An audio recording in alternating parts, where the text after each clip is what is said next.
Hello everyone, how are you? I hope you all are good. Coming to classification of signals and उसको continue करते हैं classification of signal को.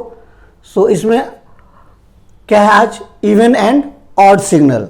Even signal को हम symmetric भी कहते हैं और ऑड को एंटी सिमेट्रिक सिग्नल भी कहते हैं. कैसे वो मैं आपको बता रहा हूँ. सो फर्स्ट इवन सिग्नल और symmetric signal. So a signal xt or xn is said to be an even or symmetric signal if it is identical to its time reversal counterpart and satisfy the condition as xt equal to x minus t for continuous time signal. ठीक है, तो continuous time signal के लिए signal क्या होना चाहिए हमारा, xt is equal to x minus T. xt equal to X minus T, ये कंडीशन होनी चाहिए. अब देखो जैसे इस डायग्राम में मैंने बताया कि क्या है कि x equal to X minus T. तो ये हमारा xt यदि है तो ये x minus T time reversal का मतलब क्या हुआ कि जो राइट साइड में है वही लेफ्ट साइड में है. तो देखो जिस तरह का राइट साइड में बना हुआ उसी तरह का लेफ्ट साइड में बना हुआ. सो this is time reversal counter part. इसका काउंटर पार्ट ये है टाइम रिवर्सल में, मतलब वाई एक्सिस के लेफ्ट तरफ, मतलब टी पॉजिटिव टी निगेटिव. ठीक है, इसी तरह यहाँ भी ये T positive, T is greater than zero और T is less than zero, तो ये काउंटर पार्ट हो गया. ये भी टी ग्रेटर देन जीरो, ये टी लेस देन जीरो, ये काउंटर पार्ट हो गया. इसी तरह एक्स एन डिस्क्रीट की यदि बात करें, डिस्क्रीट टाइम सिग्नल की, तो X N equal to X of minus N होता है. इसमें example T square, T to the power 4, मतलब टी के में इवन पावर यदि रहेगा, कोई भी वेरिएबल है उसका इवन पावर क्या होगा, आपका इवन सिग्नल होगा. और फिर कॉस टी है, इस तरह से बहुत सारे सिग्नल है जो आपका इवन सिग्नल है. कहने का मतलब इधर कि राइट साइड और लेफ्ट साइड में सेम होना चाहिए. यदि हम दोनों को वाई एक्सिस में ऐसे फोल्ड करें तो एक दूसरे पे को ओवरलैप कर जाना चाहिए, एक दूसरे को ओवरलैप करना चाहिए. इसमें भी वाई एक्सिस के अलोंग यदि हम फोल्ड करते हैं पूरे को तो क्या होना चाहिए, जो सिग्नल है इसका ओवरलैप इस पे हो जाना चाहिए. क्लियर. सो इंपॉर्टेंट नोट में लिखा हुआ an even signal is symmetrical about Y axis. तो वाई एक्सिस के अलोंग सिमेट्रिकल होता है ये. ठीक है. दूसरा ऑड और anti symmetric signal. A signal x T और X N is said to be an odd or an anti-symmetric signal if it is identical to negative counterpart of its time reversal and satisfy the condition as. तो negative counter part क्या होगा, इसका counter part इधर होगा और उसका negative. जैसे इसका काउंटर पार्ट ये हुआ और उसका निगेटिव, तो ये इसको इस तरफ कर लो और उसको अपोजिट कर दो तो ऐसा ही बन जाएगा. ठीक है, इसको इस तरफ करके निगेटिव कर देंगे तो ऐसा बन जाएगा. तो यदि इस कंडीशन को सेटिस्फाई कर रहा है तो ये सिग्नल ऑड सिग्नल होगा. इसमें कैसे होगा, वाई एक्सिस के एक बार अलोंग करो, वाई एक्सिस के अलोंग फोल्ड करो और फिर एक्स एक्सिस के अलोंग फोल्ड करो तो एक दूसरे को ओवरलैप करेगा. ठीक है. इवन में क्या था, केवल वाई एक्सिस के अलोंग फोल्ड करेंगे तो ओवरलैप कर जाएगा. इसमें क्या है, पहले वाई एक्सिस के अलोंग फोल्ड करो फिर एक्स एक्सिस के अलोंग फोल्ड करो, तब जाके ये एक दूसरे पे ओवरलैप करेगा. ठीक है. ओके, नाउ बात करते हैं इसमें यदि ये कंटिन्यूस टाइम सिग्नल के लिए हमारा ये कंडीशन सेटिस्फाई होना चाहिए, X T equal to minus of x minus T, और डिस्क्रीट टाइम सिग्नल के लिए X N equal to minus of x minus N. ये कंडीशन सेटिस्फाई होना चाहिए. इसमें एग्जाम्पल टी के पावर में ऑड होना चाहिए, टी का ऑड पावर या साइन टी, ये सब क्या है आपका ऑड सिग्नल है. सो नोट में an odd signal is anti symmetric about Y axis. तो इसको बोलते हैं हम एंटी सिमेट्रिक, कि पहले वाई एक्सिस के अलोंग फोल्ड करते हैं फिर उसको एक्स एक्सिस के अलोंग फोल्ड करते हैं तो एक दूसरे पे ओवरलैप हो जाएगा. ये एंटी सिमेट्रिक है. और दूसरा नोट में क्या है, an odd signal must necessarily by zero at T equal to zero और एन इक्वल टू जीरो. तो आप देख रहे होंगे कि यहाँ भी टी इक्वल टू जीरो पे जीरो है और यहाँ भी एन, यहाँ भी टी इक्वल टू जीरो पे जीरो है. तो इस केस में जीरो हो भी सकता है नहीं भी हो सकता, लेकिन इस केस में जीरो मस्ट होगा. ठीक है, तो ये आपका इवन और ऑड, बाकी आगे डिटेल मैं बताता हूँ, ठीक है।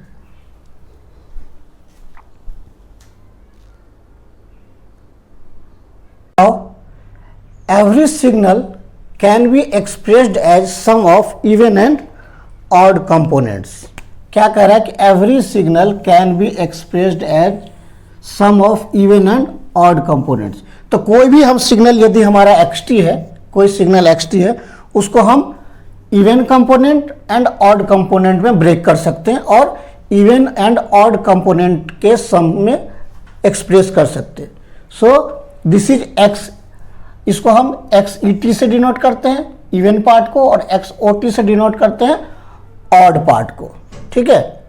सो x इवन पार्ट हम xt के टर्म में क्या लिख सकते हैं, even part EXT is equal to XET, जो नोटेशन है इवन पार्ट का, equal to XT plus x of minus T upon 2 continuous time signal के लिए, और डिस्क्रीट टाइम सिग्नल के लिए XEN मतलब even part of XN is equal to XN plus x of minus n upon 2 for discrete signal XN। इसी तरह odd component हम कैसे लिख सकते हैं, odd component OXT equal to XOT equal to XT minus of x minus T upon 2 for continuous time signal, and x of ON मतलब discrete signal के लिए हम XON equal to XN minus of x minus n by 2 for discrete time signal के लिए। तो हम कोई भी सिग्नल को इवन एंड ऑड के टर्म में एक्सप्रेस कर सकते हैं, ठीक है। अब देखते हैं properties of even and odd signals. So पहला प्रॉपर्टी क्या है, सम ऑफ टू और more even signals, product of two और more even signals and product of even number of odd signals results is even signal. मतलब पहला है sum of two और more even signal, तो even signal plus even signal plus even signal, तो चाहे जितना भी इवन सिग्नल है सबको यदि ऐड कर दोगे तो फाइनल क्या आएगा, इवन सिग्नल आएगा, ठीक है। उसका अर्थ है प्रोडक्ट ऑफ टू और मोर इवन सिग्नल, यदि प्रोडक्ट भी करोगे इवन सिग्नल का 2, 3, 4 जितने भी इवन सिग्नल हैं, तो इवन सिग्नल का समेशन भी और इवन सिग्नल का प्रोडक्ट भी दोनों ही क्या होगा, इवन सिग्नल आएगा। और यदि हम product of even number of odd signal, यदि even number of odd signal है, मतलब 2 ऑड सिग्नल है या 4 ऑड सिग्नल है या 6 ऑड सिग्नल है, तो उसका भी प्रोडक्ट क्या होगा, हमारा इवन सिग्नल होगा। मैंने यहाँ दिखाया है इवन प्लस इवन, जितना भी इवन ले लो इवन सिग्नल आएगा। इवन इंटू इवन, जितना भी इवन का प्रोडक्ट ले लो इवन सिग्नल आएगा। ऑड इंटू ऑड, 2 ऑड ले लो या 4 ऑड ले ले तो इवन सिग्नल आएगा। मतलब कि नंबर ऑफ ऑड सिग्नल कितनी होनी चाहिए, 2, 4, 6, 8, मतलब even number of odd signals का मल्टीप्लीकेशन क्या होगा, इवन सिग्नल। आई होप आपको समझ में आया होगा पहला प्रॉपर्टी। दूसरा प्रॉपर्टी क्या है, सम ऑफ टू और more odd signal, sum of two और more odd signal and product of odd number of odd signal result is odd signal. So sum of two और मोर, तो कितने भी odd number odd signal को add कर लो, ठीक है, उसका समेशन क्या होगा, ऑड ही होगा। चाहे आप कितना भी ऑड सिग्नल को ऐड कर लो, फाइनल रिजल्ट ऑड सिग्नल ही होगा, ठीक है। जितना भी ऑड ले लो ऑड सिग्नल आएगा। फिर मल्टीप्लिकेशन भी ऑड का जितना भी ले लो, ठीक है, वो क्या होगा, नहीं सॉरी, अब क्या है, multiplication of odd number of odd signal, मतलब 3 ऑड सिग्नल ले लो, 5 ऑड सिग्नल, 7 ऑड सिग्नल, मतलब odd number of odd signal का मल्टीप्लिकेशन फाइनल क्या आएगा, ऑड सिग्नल। जैसे हमने यहाँ 3 ऑड सिग्नल लिया है, 5 ऑड सिग्नल लिया है, फाइनल आउटपुट क्या आ रहा है, ऑड सिग्नल। तीसरा प्रॉपर्टी है product of an even and an odd signal result is odd signal. तो एक प्रोडक्ट ऑफ एक इवन सिग्नल एक ऑड सिग्नल का प्रोडक्ट क्या होगा, ऑड सिग्नल होगा। So that is even into odd equal to odd signal, ठीक है। तो एक इवन एंड एक ऑड सिग्नल का रिजल्ट क्या होगा, आपका even into odd equal to odd signal. ये चौथा प्रॉपर्टी क्या, if X T is even signal then integration of x T from minus infinity to infinity equal to 2 multiple of integration of x T from 0 to infinite. तो हम क्या करेंगे, x T को 0 से infinite तक integrate कर लेंगे, उसको 2 से मल्टीप्लाई कर देंगे, फाइनल आ जाएगा। ये कंटिन्यूस के लिए। और डिस्क्रीट के लिए क्या करेंगे, एक्स 0 पे वैल्यू निकाल लेंगे, उसके बाद n equal to 1 to infinite के लिए वैल्यू निकाल के उसको 2 से मल्टीप्लाई कर देंगे और x 0 पे जो निकाला था उसको ऐड कर देंगे। तो ये हमारा dt सिग्नल के लिए निकल गया। ठीक है, फिर एक है यदि x t ऑड सिग्नल है तो, ठीक है, ये तो इवन सिग्नल कहते हैं, ये ऑड सिग्नल है। ऑड सिग्नल है कोई भी x t और उसको इंटीग्रेट करते हैं माइनस इन्फिनिटी टू इन्फिनिटी। ठीक है, माइनस इन्फानाइट से प्लस इन्फानाइट तक यदि इंटीग्रेट करते हैं किसी और सिग्नल को तो रिजल्ट क्या मिलेगा हमें, 0। इसी तरह डिस्क्रीट के टर्म में भी माइनस इन्फानाइट से प्लस इन्फानाइट में एक्स एन इक्वल टू 0। और छठा आपका प्रॉपर्टीज है, if X T is an even signal, यदि एक्स टी कोई इवन सिग्नल है then its derivative is an odd signal. ठीक है, तो कोई इवन सिग्नल का डेरिवेटिव क्या होगा, ऑड सिग्नल होगा। एंड सेवेंथ क्या है, यदि कोई सिग्नल है एक्स टी उसका स्क्वायर करके यदि इन्फानाइट माइनस इन्फिनिटी से प्लस इन्फिनिटी इंटीग्रेट करते हैं तो वो इक्वल होगा यदि हम इवन पार्ट को इवन पार्ट के स्क्वायर को इंटीग्रेट करते हैं माइनस इन्फिनिटी टू इन्फिनिटी और ऑड पार्ट के स्क्वायर को इंटीग्रेट करते हैं माइनस इन्फिनिटी टू इन्फिनिटी और दोनों को सम करेंगे तो सिग्नल के स्क्वायर को इंटीग्रेट करेंगे माइनस इन्फिनिटी टू इन्फिनिटी, दोनों इक्वल होगा। इसी तरह ये कंटिन्यूस पार्ट के लिए था, ये कंटिन्यूस सिग्नल के लिए था और ये डिस्क्रीट सिग्नल के लिए। डिस्क्रीट सिग्नल के लिए भी इसी तरह कंटिन्यूस टाइम सिग्नल की तरह ही होगा, डिस्क्रीट टाइम सिग्नल भी कि यदि हम minus infinity to infinity sum करते हैं किसी सिग्नल के स्क्वायर को तो इवन पार्ट का स्क्वायर का summation from minus infinity to infinity plus odd part का स्क्वायर का summation from n equal to minus infinity to infinity equal होगा। ठीक है, इन दोनों का सम इक्वल टू ये। क्लियर? तो these are the properties of even and odd signals. तो इस पे ऑड एंड इवन पार्ट पे एक एग्जांपल देख लेते हैं कि ये एग्जाम्पल जो है आपका सेमेस्टर में आया हुआ क्वेश्चन है, 10 मार्क्स में है। ये 2 क्वेश्चन था 10 मार्क्स में कि determine the even and odd components of the following signal x T equal to cos t plus sine T plus cos t into sine t and second question is x N equal to 1,1,1,1। ये जो denote कर रहा है वो denote कर रहा है कि 0 position. So 0 position, 1 position, 2 position, 3 position and 4 position. ये आपका है question E end semester examination 2022। ठीक है, 22 में जो हुआ था वो है, मतलब लास्ट ईयर का क्वेश्चन पेपर है ये। ओके, सो देखते हैं। पहला है कि x T equal to cos t plus sine T plus cos t into sine t. तो हमें इसका क्या करना है, even and odd part find करना। इवन एंड ऑड पार्ट कैसे फाइंड करते हैं, तो एक्स टी हमारे पास गिवन है, x T equal to this, तो x of minus T find करते हैं। तो एक्स ऑफ माइनस टी में टी के जगह माइनस टी रखते हैं, तो cos of minus t sine of minus t cos of minus t dot sine of minus T. तो कॉस माइनस टी क्या होता है, cos t, sine minus t क्या होता है, minus sine t, cos minus t cos t या sine minus T और sine minus sine t. ठीक है, दोनों का ऐड करते हैं, दोनों का ऐड करते हैं तो क्या होगा कि ये cos t 2 cos t sine t minus sine t cancel out, plus cos t sine t minus cos t sine t cancel out. तो ये दोनों कैंसिल आउट, मतलब क्या बचा 2 कॉस टी। फिर एक बार हम माइनस कर लेते हैं दोनों को, तो x t minus of x minus t क्या हो गया 2 sine T plus 2 cos t into sine t, क्योंकि इसमें माइनस यदि करेंगे तो क्या हो जाएगा, ये और ये कैंसिल आउट हो जाएगा और ये प्लस हो जाएगा और ये प्लस हो जाएगा। तो फाइनल ये आ गया। अब क्या करते हैं, hence even part of x T equal to denoted by x e t equal to x t plus x minus t by 2। तो x t plus x minus t क्या आया था 2 cos t, so 2 cos t by 2 is cos t. Okay, and odd part क्या होगा, x T equal to x naught t equal to x t minus of x minus T upon 2। तो ये क्या आया था हमारा माइनस करके 2 sine T plus two sine T into one plus cos T, तो two sine T into one plus cos T upon two, two two cancel, so sine T into one plus cos T ये आ गया। ठीक है, तो आपका पहला question का आंसर आ गया कि आपका इवन पार्ट आ गया cos T and odd part आ गया sine T into one plus cos T. अब देखो ये डायरेक्ट भी आप सॉल्व कर सकते हो, यदि आपको पता है कि हर एक सिग्नल को हम इवन एंड ऑड पार्ट में डिवाइड कर सकते हैं, मतलब इवन एंड ऑड पार्ट में लिख सकते हैं। तो मतलब कुछ इवन पार्ट होंगे इसके, कुछ ऑड पार्ट। तो आपको मैंने एग्जाम्पल में ही बताया था कि इवन में क्या था, कॉस टी क्या होता है, इवन सिग्नल होता है, तो कॉस टी आ गया even signal, and sine t odd signal होता है, तो साइन टी आ गया ऑड सिग्नल, और multiplication of odd and even is odd signal.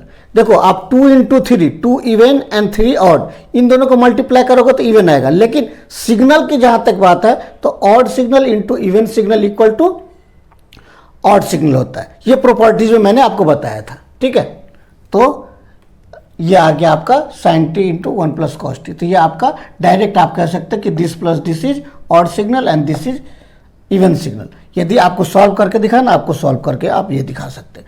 हाँ, आपको एग्जाम में डायरेक्ट नहीं लिखना है, सॉल्व करके ही लिखना है। यदि टाइम ना हो तो आप डायरेक्ट लिख दो, कोई दिक्कत नहीं। नाउ दूसरा क्वेश्चन था आपके पास कि एक्सन इक्वल टू 1, 1, 1, 1, तो इसको हमने क्या किया, ये जो डिनोट कर रहा है एरो, ये कह रहा है कि इसका पोजीशन 0 है, फिर 1 है, 2, 3, 4, तो 0 से स्टार्टिंग पोजीशन को डिनोट किया जाता है।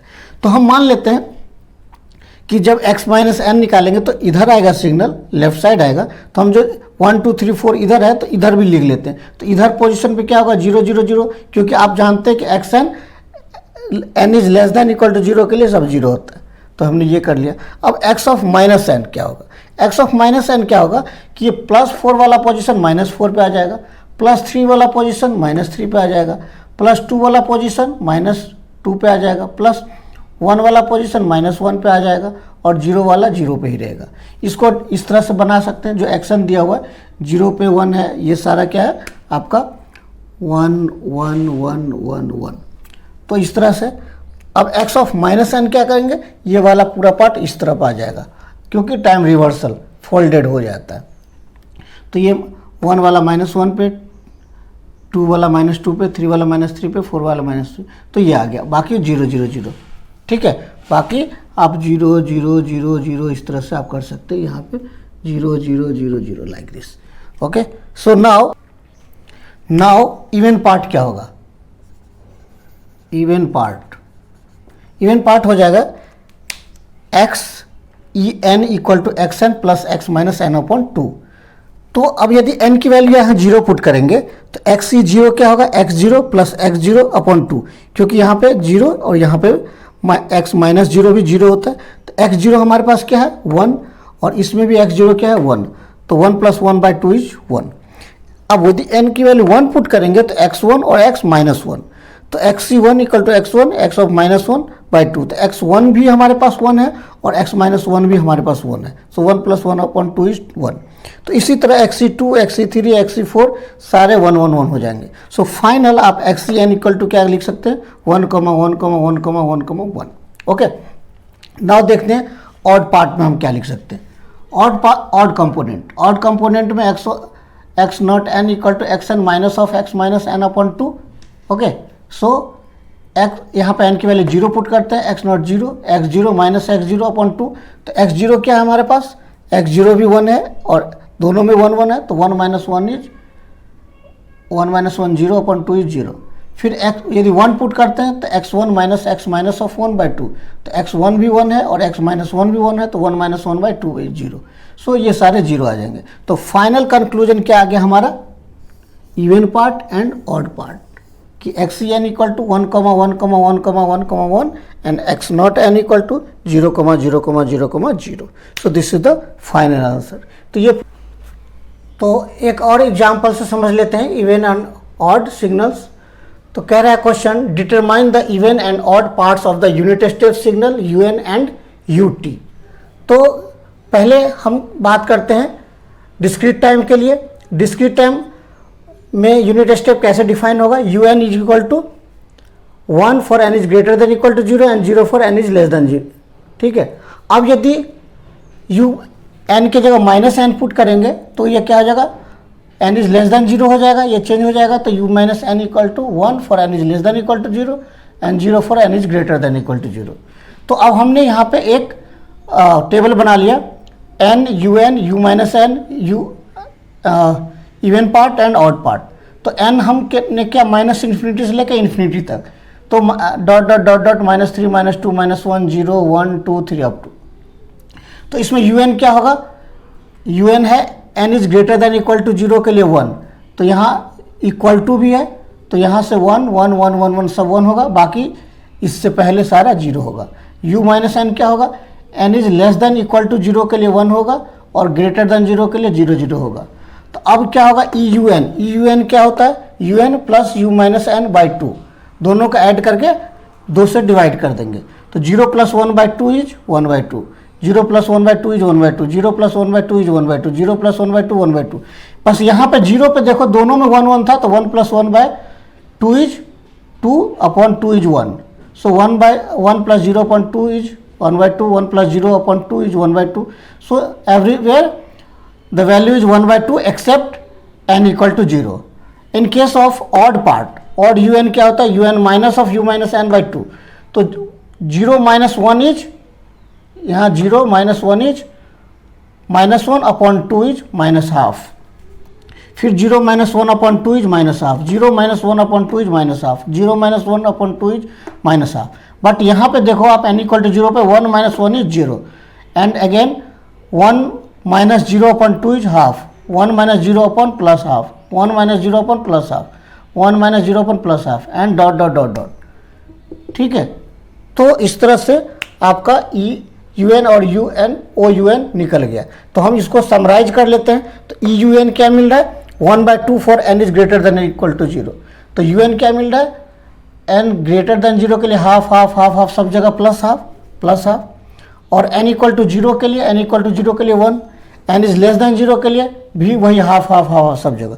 तो एन जो आपका even part of u n is half for all n except n equal to 0, और एन इक्वल टू 0 पे क्या होगा 1।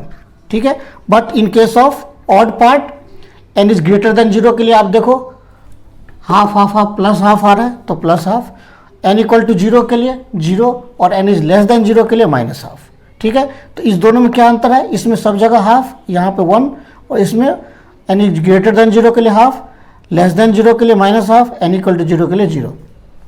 इसको यदि हम यू ई एन इसका यदि हम ग्राफ देखें तो ग्राफ क्या है, सभी जगह हाफ है, plus half half half half सब जगह प्लस हाफ, बस केवल 0 पे क्या है, 0 पे आपका वैल्यू क्या है, यहाँ 0 पे 1 है, ये नहीं होगा, 0 पे 1 है। ठीक है, और इस केस में क्या है, इस केस में हाफ है, n is greater than 0, half है ग्रेटर देन 0 के लिए, माइनस हाफ है यहाँ पे, ये minus half minus half minus half minus half है लेस देन के लिए, और एन इक्वल टू 0 के लिए 0। ठीक है, तो ये था पहला क्वेश्चन, समराइज करके ये आ गया। अब यदि कंटिन्यूस टाइम की बात करें तो कंटिन्यूस टाइम में क्या होता है, x T equal to u t equal to 1 for t is greater than equal to 0 and 0 for t is less than 0 के लिए। अब टी को माइनस टी से रिप्लेस कर देते हैं, तो x minus t equal to minus u of minus t 1, और यहाँ टी के जगह माइनस टी, तो minus t is greater than 0, और ये माइनस इधर जाएगा तो t is less than equal to 0 आ जाएगा। फिर ये 0, इसी तरह ये आगे टी इज ग्रेटर देन 0। जब आप इनइक्वालिटी को चेंज करते हैं तो माइनस इधर जाता है, तो ये भी चेंज हो जाता है। ठीक है, ओके। तो अब ई ऑफ एक्स टी क्या होगा, U T plus u minus T upon 2। तो यदि आप यहाँ देखोगे कि U T is greater than 0 के लिए क्या आ रहा है, 1 आ रहा है, और u माइनस टी क्या आ रहा है ग्रेटर देन के लिए 0, तो 1 plus 0 upon 2 equal to 1 by 2। और t इज लेस देन 0 के लिए यदि देखें तो यू टी 0 0, और ये क्या आ रहा है लेस देन के लिए 1, सो ये 0 plus 1 by 2 1 by 2। Okay, so E x T क्या आ गया आपका 1 बाई 2। और ऑड टर्म में x naught T U T minus of you minus T upon 2, तो टी इज ग्रेटर देन 0 के लिए 1 और ग्रेटर देन 0, तो क्या होगा 1 माइनस 0 अपॉन 2 इज हाफ। और यदि लेस देन की बात करें तो लेस देन के लिए 0 और यहाँ 1, so 0 minus 1 by 2 equal to minus 1 by 2, so t is greater than 0 के लिए half and t is less than 0 के लिए माइनस हाफ। एक जगह कभी कभी आपको बताया गया होगा कि एवरेज वैल्यू ले लेते हैं, जहाँ गिब्स फेनोमेना यूज करते हैं तो वहाँ पे हम एवरेज वैल्यू ले लेते हैं t इक्वल टू 0 पे। तो यदि एवरेज वैल्यू ले लेंगे तो हाफ दोनों के केस में होगा, t इज लेस देन, इस केस में t इज लेस देन के लिए भी यहाँ पे हाफ होगा और इसमें ग्रेटर देन के लिए हाफ होगा। So half minus half is 0। वो इस केस के लिए मैं ये स्टार मार्क मैं लगा दे रहा हूँ, वो जब ut equal to half at t equal to 0, उस केस में ये आएगा आंसर। ठीक है, तो ये फाइनल आपका आंसर आ गया, ऑड पार्ट और ये even part for unit step in continuous time domain. Clear? तो आई होप आप लोग को पूरा lecture even and odd signal समझ में आया होगा। ठीक है, so keep watching, thank you for watching and keep watching, thank you.